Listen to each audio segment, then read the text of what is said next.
Gertie the Dinosaur is an absolute triumph, and even though so much time has passed since this cartoon was first created as one of the very first animations, it is still thoroughly enjoyable. It is an absolute masterpiece.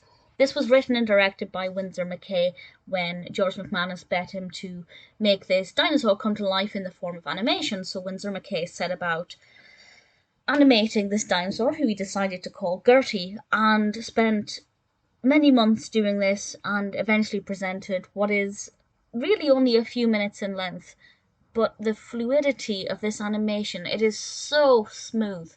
The movements are so delicate and gentle, and yes, you can kind of see where each drawing is if you watch it really slowly. But considering this was 1913, it is a masterpiece.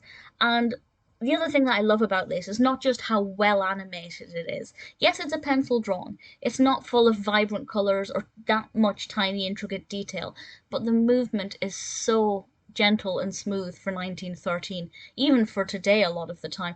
But the other thing I love about this is that Winsor McCay didn't just present a very fascinating animation.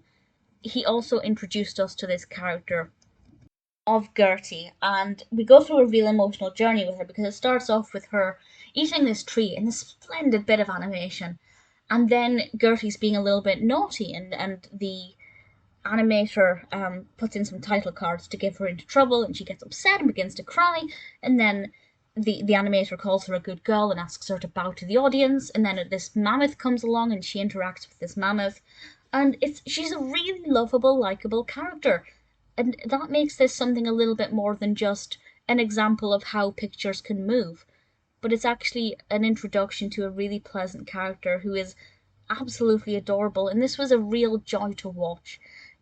If you had showed me this, I never would have guessed it was released in 1913 or 1914, depending on which source of information you use.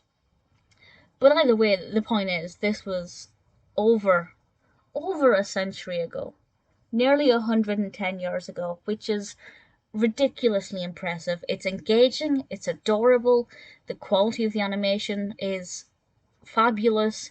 The actual illustration design, I love the shape of Gertie. I think she's obviously very instantly recognizable as a dinosaur. The backgrounds are just detailed enough that you know what you're looking at without being overly complicated, because obviously McKay would have had to have done all of this by hand on his own over and over again, and I imagine it was a painstaking task. But I believe and hope and assume that he was proud of the finished result, because Gertie the Dinosaur is absolutely fabulous.